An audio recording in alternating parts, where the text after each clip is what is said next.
Welcome to the Fish House Nation podcast. Joining us is one of our favorite guests. He is Mark Harmon from Core Ice. Mark, welcome back to the Fish House Nation.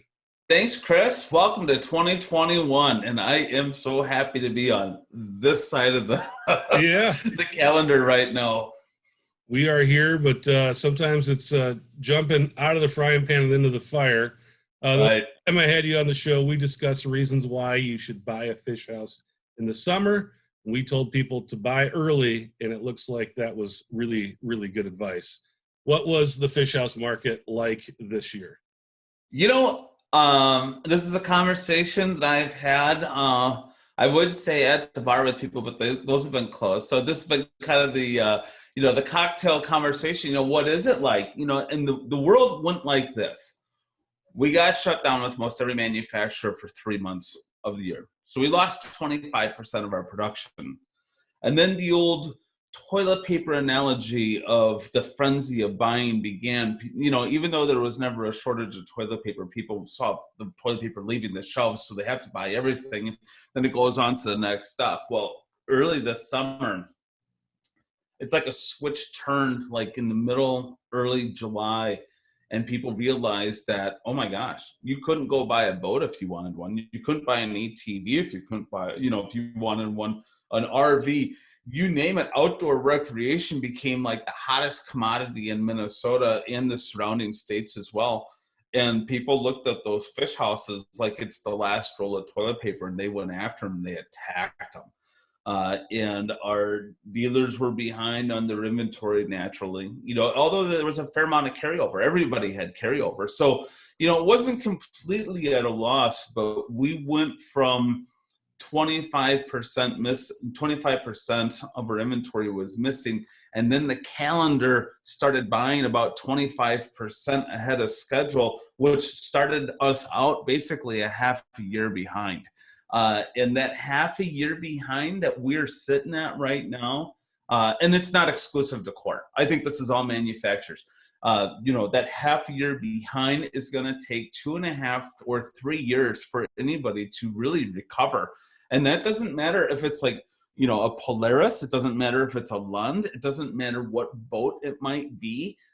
It's all the fish houses. And heck, my daughter and I were at Kohl's a couple weekends ago, and not to name drop a store, obviously not sponsored by Kohl's, but we're at the store, and of course 2 days before basketball season starts, I forgot I need basketball socks, and there's only a specific brand that she wants. Well, we go up there and we start looking around at the store, and it looked like 20% of their shelves are missing. So this whole American, I don't know, maybe that's a terrible term, but this American privilege of being able to go out to the store and buy whatever the heck you want to, whenever you want to, those days are going to be a while before we see those back. So just like we're talking about, maybe it was back in the spring, when should you start buying? I would tell you then, I'm sure I said it then, the proactive person is going to have their fish house bought in June or July, making their decisions in May and April. And really, there's some good chance that if you want to be on the ice, I know we haven't even got off the ice yet, but if you want to be on the ice with something that's going to be customized to your liking, it's not going to be unreasonable for people to hear 6 months pretty soon. So if you want something for hunting and you want to get it set up in October, you may want to have that thing purchased by March, or at least in the process and in the works by March. And that's no joke. I don't think that's just a Core Ice thing. I think that's nationwide, and I think it's outdoor recreation. And you know what? You don't have to believe me. And you'll be the one that's calling, what do you mean? And I got these calls over the last couple of weeks. Are you guys still in business? Are you still manufacturing fish houses? Yeah. It's just as soon as they come, either they're already spoken for, or they have 5 people that they can call on that list. And, people called me in December, what's the best deal I can get on a fish house? I'm like, look, I'll tell you, the one that's right in front of you. If you say no, somebody else is saying yes. And, it's great. My biggest fear in a market like this is that your support staff, your sales staff, are they going to get used to this world of like, hey, either buy it or it's gone? hopefully we're still doing our jobs of building value in the product. Hopefully we're still doing our job of walking you through and identifying, what is your fishing style, Chris? I mean, what are you, more of a skid guy? Are you more of a toy hauler? Are you camping more? Hopefully we're still, as an industry, going through and analyzing and finding out professionally, what is your true usage? What are your aspirations for it? And pairing you with what the right model is. So my hope is that doesn't go away, and we really do our due diligence to service our customers properly on the value building side, but also, the follow-up and everything else, that's great too. But yeah, it's a good timing. It's a great business, this outdoor recreational world to be in right now. Yeah, that was my next question. Right now, it's an awesome time to be in this business. Whatever you make is going to sell. You can go to any dealer and say, hey, do you want this? And everybody's going to say yes, because they know they can sell it. But right. Challenges that come with what's happening right now, I'm sure it's not all roses. There are things on the back end that you have to deal with. Tell us a little bit about some of the challenges that come with having a year like we're having this year. Well, I mean, certainly there were challenges in 2020 when we had that time period that we were shut down, right? And trying to figure out what that is. We did some stuff where we pivoted. Core ice is what the focal point is of this show, and what our relationship is with Catch Cover and the ice fishing community. But core is really the second half of what our mothership company name is, and that's IntelliCore. Then we have Core Ice, and then we pivoted into a product called Core Pro, where we're making more professional construction type trailers. The laboratory, shiny, bright, sterile environment that some people had that initial recognition of Core Ice being. We integrated that stuff into a fiber optic splicing trailer, and that's taking off nicely for us. So it allowed us to pivot and diversify our manufacturing portfolio. We also are starting to gain some traction in the world of ice fishing and outdoor recreation, where we have other people coming to us and asking to buy our composite panels. And if you're familiar with black hole fish houses, they use our floor. We build the floor for Black Hole. We build the floor and the ceilings for Legend Outdoors.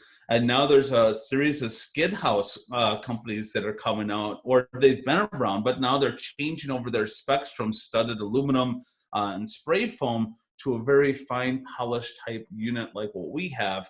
And that would be like Lethal Outdoors, and that would be ProFab, also known as Ice Cave. And that would be Legend Outdoors is coming out with their skid house version as well. And so you're starting to see our product exist on different lots in a broader, faster spectrum. So we're manufacturing our panels for that. And then there's a whole world of teardrops and square drop campers and this outdoor rugged recreational thing. And they usually always comment about that video that we have on YouTube about the 70-mile-an-hour rollover. And I think we've talked about that before. That's fascinating. It's an anomaly. And once you get outside of the bubble of Minnesota and you tell somebody that you put a truck out on the ice, their minds explode. It's like, what? What if the sun comes out? It's like, it doesn't work that way. They have bonfires on the ice. What? You'll fall through. No, that's not how it works either, But yeah, so I mean, the challenges though currently that we're experiencing, so the challenges for us have been opportunities for us to diversify and grow. The challenges that we're going to see, just like the consumer can't get that off the shelf product, as a manufacturer having units that it's possible, Chris, if you ordered an RV unit, you wanted to have it by the 4th of July, we may have that come to you. And it's not just us with an IOU for an air conditioner or an awning. The supply chain is broken. And I talked to another friend of mine who is the national rep for another fish house company. I won't say their name. We were talking and he said he has customers call him up. Hey, this isn't the picture of the stove that I saw on your website. How come we don't have that? He's like, we can't guarantee what that stove might be. The fact is you got a stove right now, you should be happy, and and that's not the foot that we want to put forward with inconsistencies in our models and our stuff. But hey, you can look at 2020 any way you want to. You may even resign yourself to saying that we are sitting, if today is July 15th, well then maybe perhaps it's really December 46th of 2020. But there's going to be challenges in supply, there's going to be challenges in manufacturing, and that it might be a culture of IOUs for stuff. I know Polaris was selling North Stars a couple of years ago with IOUs for air conditioners and furnaces and little things like that. And you know what? That was okay. People could accept that in the market. Just get it to me at some point. So I hope that the culture of purchasers and the culture of people that are in the market buying understand it's not a lack of professionalism. The professionalism is actually, we're being honest and saying this is coming. We just don't have it yet. So what level are you willing to accept this trailer? Because it's not our intent. And us holding out units, whether it's us or any other manufacturer, people need to understand and recognize we don't make money until we actually sell it. So it doesn't do us any good to hold this stuff back, right? That's not the business plan. So yeah, so those are the challenges. Yeah, we got some new patio doors put in this fall, and they came about 2 months late. And then when they got here, they did not have screen doors, and I still don't have screen doors. So, and it's the good news is you don't need them this time of year. So it's all over the place, and it kind of actually leads into my next question. It's something I'm sure you're on Ice Fishing Minnesota. I'm on Ice Fishing Minnesota. You see all the people talking on there, and there's a lot of people that can't believe they go to the store and they can't get what they want. And the thing I keep seeing is, this year couldn't have been an easier year to forecast. And I keep telling them, no, this is like the worst year to forecast. And it's probably going to be worse because, like you said, you can't get the things that you want. And maybe the things that you typically get, the prices have gone up a lot too. The suppliers that you guys get from, the prices have gone up a lot. How difficult do you think it's going to be forecasting for the next 1, 2, 3 years coming out after this? There's two kinds of people in this world. There's people who are reactionary, and there's reactionary to circumstances, and then there's people who are just proactive. And I think you're going to see a separation in the herd of the ones that are proactive, that work on stuff, that try to create the right expectation, B, a good line of communication throughout that expectation process, and people who can execute on delivery without creating a big tussle, and then you're gonna see ones that are like, what, fine, go buy this instead, and people will call me, and I'm on the manufacturer level, who's your best dealer for us to go talk to? And I typically give the same answer. And that answer is, you need to feel out your relationships with different people. We've already vetted them all out. We like them all. We choose to do business with these people. Ultimately, the person that you buy from should be the person that you feel most comfortable calling when you're in that vulnerable spot where you need help, right? So that's where you should make your decisions based on relationships. I think the whole world is about relationships. But, going back to that question, yeah, I think expectations are everything. And if you're ahead of the game and we're planning and we're talking about forecasting, I'm actually sitting here with my notes. I'm in my office. I've got my chicken scratch and my notes, and I'm planning out our factory. The walls are going up on our factory right now. The question is, how much more square footage do we need to put on this summer? Do we need to move into our space and find that out? Should we wait? Should we not? And we're constantly working out this equation of, are we going too fast? Are we going too slow? And as I'm looking at my dealers going into the following season, I know they're already set, and I already have people staging going into the following year. And I'm really looking at who are our dealer group going to be as we increase our volumes. Do we increase the volumes of our current dealers? Do we also spread out? And the answer is yes, both, right? And I am planning my 23-24 year right now on how do we accomplish those goals. So I'm not saying that my method is the best, but I'm going to feel the best going through that because at least I'm working a plan.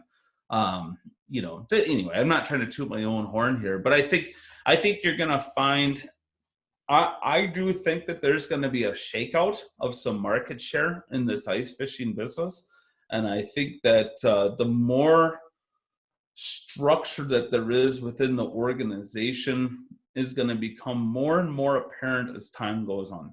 Because even the largest manufacturer of fish houses, I talked to one of their guys in supply. We're chit-chatting. The reality is we all use the same kind of supply and inventory that comes out of the RV industry for the most part. We all have our own unique stuff. We make our own doors and da-da-da-da-da. But there's a lot of that stuff that comes out of the same 12-volt propane gas portable world. We'll call it the RV industry if you want to. If you combine every fish house manufacturer, lump them all together, we're a teeny tiny fish in that entire world. And we don't have the leverage, I mean, it's about, again, it goes right back to those relationships. How do you want? This is probably a very boring conversation for people who want to know fishing tips. However, this is the inside of the manufacturer mind, or at least mine, Mark Harmon, right now. No, I think it's fascinating, and it's something, and that's I was actually going to say at the end of this conversation is that I love talking to you because you always give us a peek behind the curtain, and a lot of people are not willing to do that. So I think it's really educational for a lot of people to kind of see how this works. And at least for me, I'm always interested in business. I love watching those types of TV shows and see processes and how things are done. And I think a lot of the people that are doing what we do enjoy listening to this too, just because it's, if you're an ice fisherman or an ice angler, you analyze things and you try to figure out a better way to do thing. I mean, think about how many homemade things you see on the ice. I mean, that's someone who's been thinking about a better way to build a mousetrap for, they've got 9 months to think about how to do things. And they together. So, well, right. And I think that, there's kind of a thing too in manufacturing, and also you'll see this in homemade houses. And I'm not picking on anybody in particular. I think it's just humans. Most of us can only take things to the 10-yard line. Very few can get through that red zone and get the job done, that closure. I saw a lot of people over years when I was on the retail side of fish houses, and they talk up, boy, I got this traded. Boy, it's good.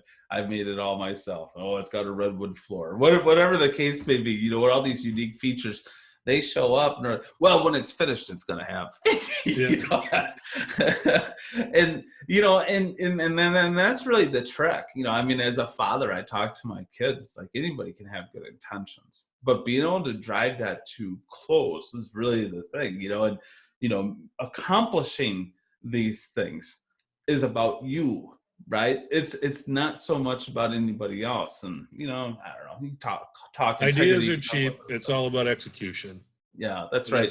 But I think if you peek behind the curtain a lot, you would realize that between myself and my partners, the lights are typically not off. We put in so many hours into this project, and we have worries. We worry that our worries are we meeting the expectations that we're setting?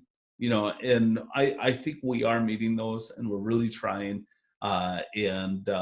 We care. We care about a lot about our customers' experience. Maybe we're a smaller company that wants to be big, and we know that reputation and that makes a difference. But I'll go right back to it's about relationships, and our relationship with our product translates to the relationship that our product has with our consumer, and that's where the rubber hits the road. Yeah, let's talk consumer experience. As you're well aware, and really everything we've talked about up till now has been about how all these fish houses have been flying out the door. You drive slots and they're empty right now. So that's just one thing, is that there's a lot of new people out there on the ice with their fish house for the first time. What is the best advice to people who are getting out on the ice for the first time with these new users? What's kind of the thing that you think that they should take in their mind before they head out and do what they're going to do?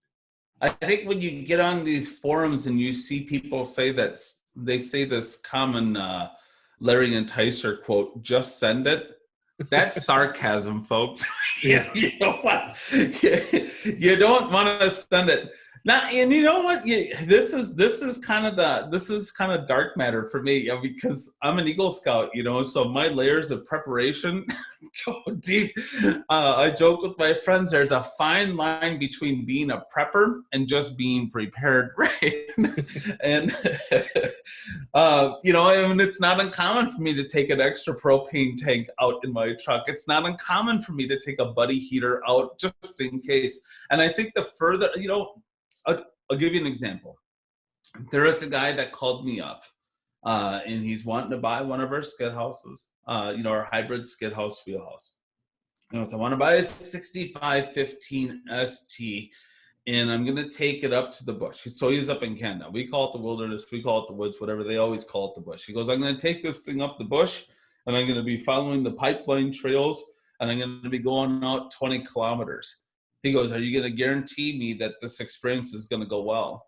I said, hell no, I'm not, man. I said, if you're going 20, he said 20 clicks. I said, if you're going 20 clicks out into the bush, if you're going 5 clicks, if you're going like 1,000 clicks, it doesn't matter how far you're going. There's a certain level that when you're dealing with equipment and you're dealing with motors, on your tow vehicle, and you're dealing with stuff, you need to be prepared. It's not a lightweight game.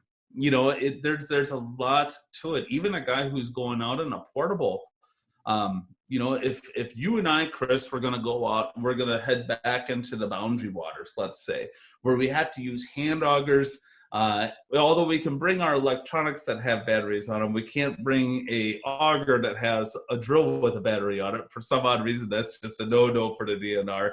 And without getting into that thing, but let's say that we're going out, we would be foolish not to bring a second auger if we're going to hike out there on snowshoes for 2 days. We got to think. Water might be in abundance with snow, and there's certain survival things that we don't have to take for granted. But, it's kind of good, what I would consider common sense. I think it's a good idea to make sure that, you start your generator before you go. If you're going to have a generator as part of your application, know how that works. Know that your batteries are topped off. Know that your battery has not frozen out before. I think the education of how a deep cycle battery works in a fish house is way too taken for granted. If that battery is at 12 volts, it's basically at 50% of where it needs to be. When you charge up that battery, it's 13.7, 13.8. And once it hits 10, that thing's toast. And if you drop that battery below 10, you probably have done significant damage to that battery, and it's not going to charge back up. Well, shoot, people will run those batteries till they're dry, and that's not good, and I think that there's some learning curve stuff, and we put all this stuff in our owner's manual, but I think people fail to read the owner's manual. You can give people all the information you want to, Chris. That doesn't mean they'll take it. Right. It's that expectations thing. But if I was going to go out for a first time in a wheelhouse, let's say, I would make sure that I would bring a generator to make sure that I can maintain and support my battery and make sure that that thing is working just fine, or have a couple deep cycle batteries with an expectation to know that there's a certain time limit before those batteries no longer work. So you have to have you have to have an energy plan. You'd want to make sure that you have enough propane to get out there. And if you're looking at temperatures of -20 or -30, you might want to figure out some kind of way to keep some thermal energy going on your propane tank, whether it's a heat magnet or something to keep those things going. We've had a mild winter so far this year, but as soon as it's -30, I guarantee every fish house manufacturer's phones just light up. It's like, what's wrong? Well, your propane's cold. That's how this works, and so there's things like that. And, I don't know, duplicates, backups of different things. You certainly wouldn't go out with one fishing lure. You certainly wouldn't go out with one minnow. You certainly wouldn't go out with one fishing rod. Just what if you break the tip or something like that? So duplication is good. And probably even taking a step back even further is letting people know. I don't know if you saw this on Ice Fishing Minnesota the other day, but there's a lady who said that her husband was off the access point trying to come out to the fish house. It was a whiteout and he got lost, and she was very scared, and he was scared too because they couldn't find each other. Okay. On that, and that happens. I don't care how experienced you are out there. It's easy to find a light on shore and head towards it. It's very difficult to come back out to the middle of the lake and find it. You get on Red or you get on Lake of the Woods. It's probably not a great idea. And I know I've done this in my videos, going out on these big lakes by myself. So I'm sort of a hypocrite, but you should let people know when you're leaving and when you're coming back. And if you're not doing those things, I think you're putting yourself at risk. You can go out and have a good time, do whatever you want to do, but it's never a bad idea to let people know when you're coming home. Because if you're not there at that point, that could be a big difference between what happens in the next 6 months of your lives for you and your family. You know what I mean? Is that too scary? Is that too dark?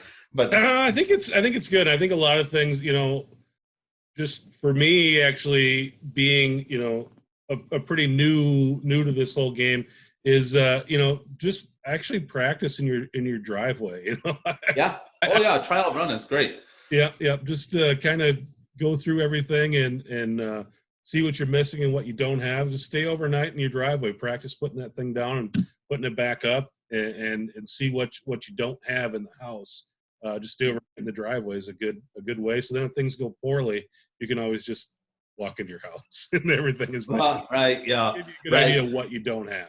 I might have been too far down the path of experience to remember those initial fundamentals, but that makes sense. Before you go on a camp out, maybe it's a good idea to set up the tent in the backyard to make sure you know how to put it up before you get there. Yep. Make sure you have all your stakes. Make sure you have all your poles.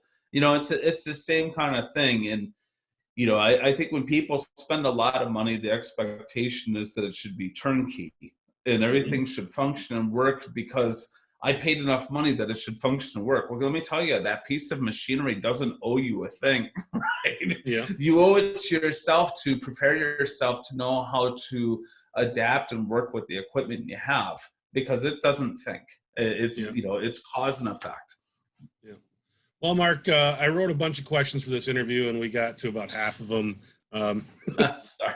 We've been going a long way. That's kind of, it's the beauty. Sometimes I interview people and we run out of questions, and sometimes we interview people and we don't get to all of them. But I want to respect your time and let you go. But it's always fun talking to you. You always answer questions thoroughly.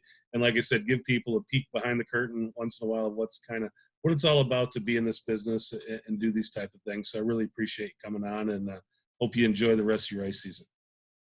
Absolutely, Chris. Thanks, man.